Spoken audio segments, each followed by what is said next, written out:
खानो सरजी के जानता जहानावा कोरोनाया पा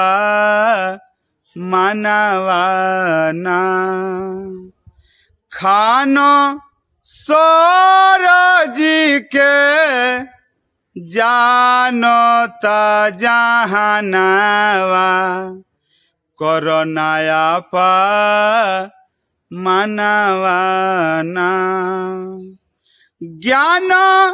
गुरु बिना अधूरा कहियो होई नाही पूरा ज्ञान गुरु बिना अधूरा कहियो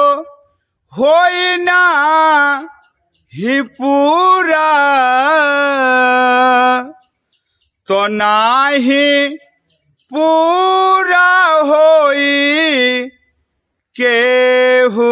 के सपनावा कोरोनाया पा मनवाना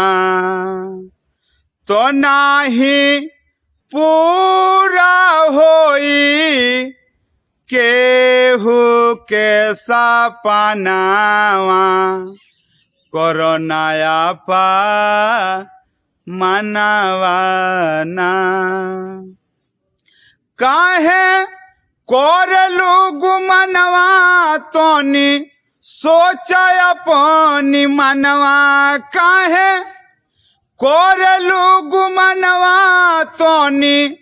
सोचा अपनी मनवा कीजे कर महिमा बा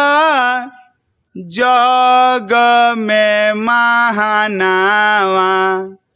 कोरोनाया पा मनवाना कीजे कर महिमा बा जग में महानावा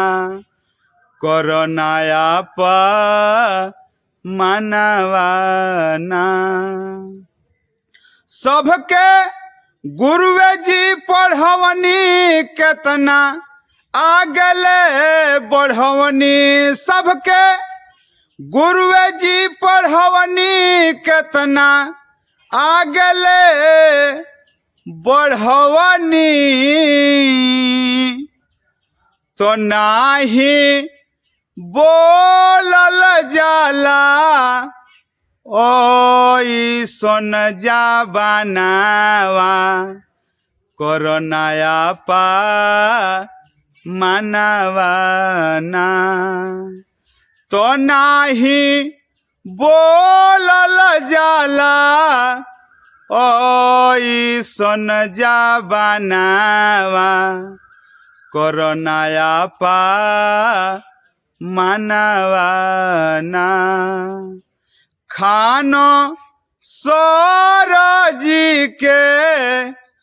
जानता जहानावा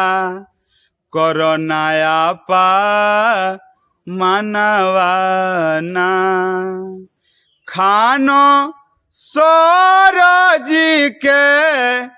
जानता जहानावा कोरोनाया पा मनवाना। नमस्कार।